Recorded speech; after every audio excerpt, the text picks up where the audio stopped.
Je vais regarder vos questions. Je vais essayer d'y répondre le plus précisément possible, mais avec le maximum de corrections également. Je vais regarder.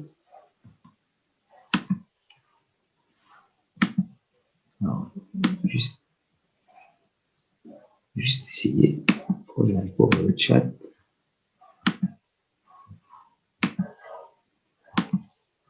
Pourquoi j'arrive pas à voir? C'est normal. De quoi, le chat? C'est bon. Bouger, sourire, ok. Que se passe-t-il pour les couples ayant dépassé l'âge de la procréation? Doivent-ils rester loin de l'autre? Non, pas du tout. Bien entendu que non. On peut évidemment se marier, c'est une grande mitzvah de se marier, tant que les choses, elles se font, même en ayant dépassé l'âge de procréation, on peut malgré tout se marier. Ici, on parlait de quelqu'un qui va se marier, quelqu'un en âge de procréer, avec quelqu'un qui n'est pas en âge de procréer.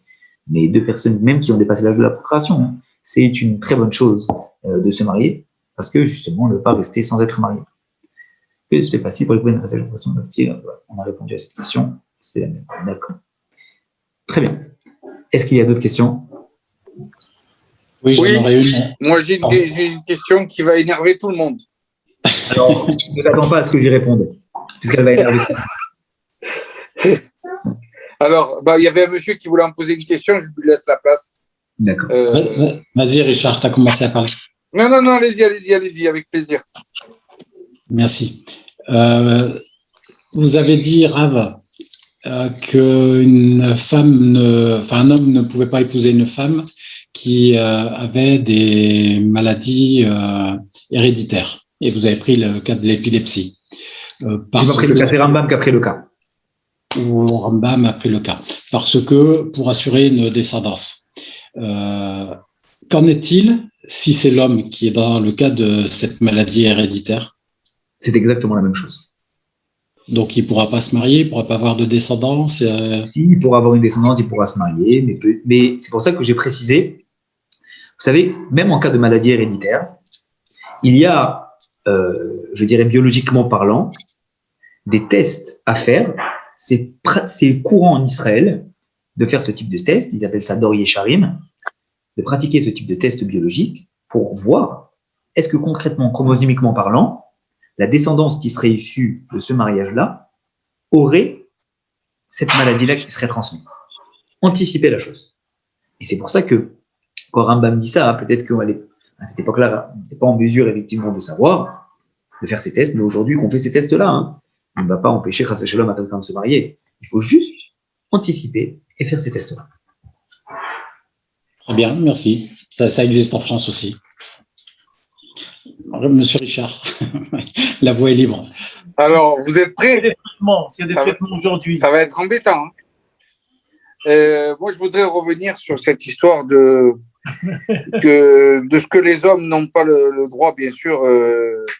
On le comprend tout à fait, sauf qu'il y a quand même une contradiction, surtout quand l'homme est jeune, que c'est un jeune juif, quoi, qu'il est au cœur de toute sa force d'homme.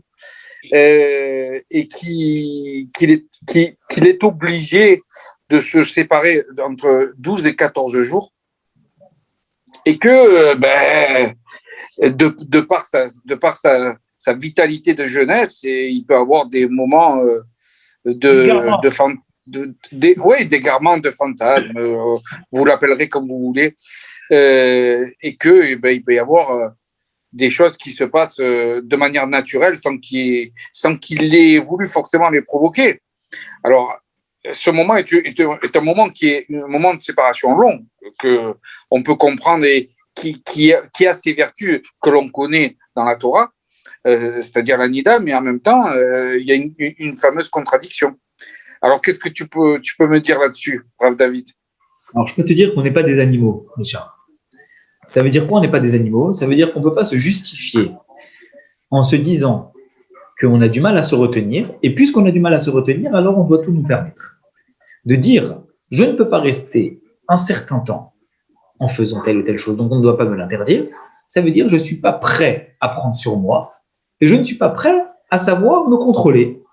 La Torah, comme on l'a vu ce soir, si elle fixe des règles qui sont drastiques à ce point, pour éviter de devoir s'exciter, C'est parce que justement, elle est en train de nous fixer les jalons et les bases de toutes les choses qu'il faut prévenir pour ne pas avoir à tomber dans le problème. Alors, si on respecte ces choses-là, comme Rambam nous le dit, on est en mesure de savoir se retenir et de savoir ne pas avoir un esprit animal en se disant « je ne suis pas capable de me retenir », alors on doit tout m'autoriser. Donc, ce qu'on peut dire, c'est que jeune, moins jeune, à partir du moment où on respecte les principes que Rambam nous a cités ce soir, ce sont des choses, en les respectant, qui nous permettent de savoir se comporter comme un Ben Adam, comme un être humain, sans tomber dans telle ou telle chose qui pourrait nous conduire à faire des choses qui sont interdites, tout simplement. D'accord, tu as très bien répondu. Mais moi, je vais te donner un cas. Imaginons que le mari, il se couche la nuit et il rêve qu'il a une relation avec son épouse, mais c'est en rêve. Et il a le liquide séminal qui sort tout seul. À cause de ce rêve, il ne peut rien faire. C'est un rêve qu'il n'a pas pu contrôler.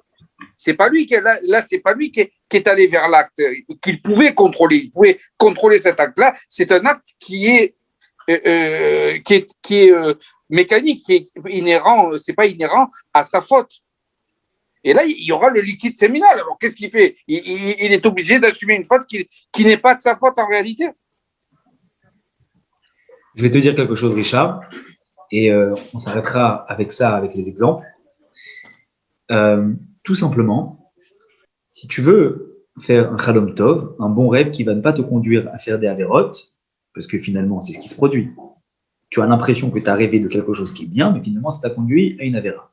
Ça t'a conduit à faire quelque chose qui n'est pas bien, même si c'est pas intentionnel, etc., etc. Alors, avant de dormir, tu vas faire un Kriyat Shema à la mita comme il faut. Tu ne vas pas faire juste le schéma, tu vas ouvrir ton sidour, tu vas faire le Kriyat Shema comme il faut. Et quand tu vas dire Dieu, je te confie ma neshama et rends-la-moi de la meilleure des façons possibles, tu vas penser très fort. Et c'est une des parties justement qu'on est en train de demander dans le Kriyat Shema, de ne pas arriver à Hirour Ibrahim, de ne pas arriver à avoir un réveil subitement qui me conduirait à faire des choses interdites. Tu vas prier à Kadosh Baruch Hu en lui demandant qu'il ne se passe que des bonnes choses. Et si tu fais un Kriyat Shema, le schéma avant de dormir, avec les passages qui sont avant et après comme il faut, alors tu n'arriveras pas à tomber dans des choses qui peuvent te paraître comme étant permises, mais qui vont conduire directement à la faute. Oui, voilà. Monsieur Waknin, vous avez une question ? Oui, non, juste pour compléter la question de Raymond. S'il y a des traitements aujourd'hui pour une maladie qui, à l'époque du Rambam, était... il n'y avait pas comme l'épilepsie ou des choses comme ça. Est-ce que la halakha peut changer ou peut évoluer ? Totalement. C'est pas qu'elle change, c'est qu'on est complètement dans le cadre halakhique de dire que s'il y a une possibilité de soigner, qu'il y a des traitements, évidemment que ça ne s'appelle pas comme étant quelque chose qui Dieu nous en préserve, va rendre incompatible avec le mariage. On parlait vraiment de cas, de choses. Je pense que Rambam ici, il a cité certaines choses pour lesquelles on n'avait pas encore de traitement et que c'était reconnu comme étant héréditaire, et en même temps, on n'avait pas encore de traitement. C'était quelque chose qui était voué à la transmission, on ne savait pas comment le traiter. Dès qu'on a, évidemment, si on peut guérir, c'est évident que ça ne rentre pas dans ce cadre-là. Il n'y a aucun problème. Oui. Non, ceci pour dire, est-ce que la halakha est évolutif ? La halakha, en vérité, c'est pas que la halakha est évolutive, c'est que le cadre même de la halakha, il fixe certaines bases sur les lois. Et une des bases sur lesquelles repose cette loi, c'est de dire qu'on est en train de parler de lois qui concernent certaines choses, dans le cas où on n'a pas les moyens de pouvoir le guérir et on a l'assurance que c'est héréditaire. Mais si une des deux conditions n'est pas remplie, alors à ce moment-là, c'est pas une loi qui est évolutive, c'est la loi telle quelle qui considère qu'il n'y a pas de problème. D'accord, ok. Bah, tu nous as bien énervé ce soir, Richard. Hein. J'avais préparé avant. Richard, il faut préparer tous les shiurim comme ça. Ah, ben, c'est bien. L'important, c'est que ça aille plus au rame. C'est ça le plus important. Est-ce qu'il y a d'autres questions ? Vous avez dit juste la dernière, vous avez dit on ne pouvait pas avoir de relation à l'extérieur. Il faut entendre que c'est à l'extérieur de notre propre maison ? À l'extérieur, non, dans les endroits publics. C'est de ça qu'on était en train de parler. Dans un C'est endroit qui justement- n'est pas extérieur. Ça veut dire dans les endroits privés, tu as le droit. Dans un endroit qui n'est pas extérieur, il y a. Richard, je pense que c'est à moi qu'on pose la question. Dans les endroits qui ne sont pas extérieurs, il n'y a pas de problème. D'accord? Si on a des pièces qui nous sont allouées, comme par exemple, quand on a dit, si on a invité chez des gens, qu'on a une pièce à part, il n'y a pas de problème. Mais on parlait d'endroits extérieurs. Ouais, ok. Ouais, Voilà. Richard, il était temps que tu fasses tes chouvas. Est-ce que je peux- souhaite sur ce- Ça fait 15 ans que j'essaie de faire Tchouva.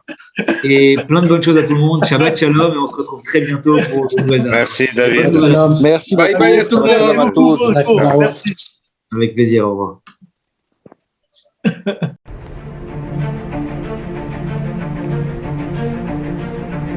Et si connaître toute la Torah était possible, plongez-vous dans les joyaux de la Torah. Étude du Rambam, le Maïmonide, cours de qualité par des rabbins francophones aux 4 coins du globe. Un chapitre chaque jour, à raison de 20 minutes, pour finir en moins de 3 ans l'apprentissage de la Torah.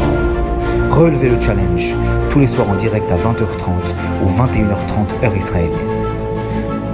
Nos cours sont accessibles à tout moment, YouTube, Facebook et sur notre site torah24.com.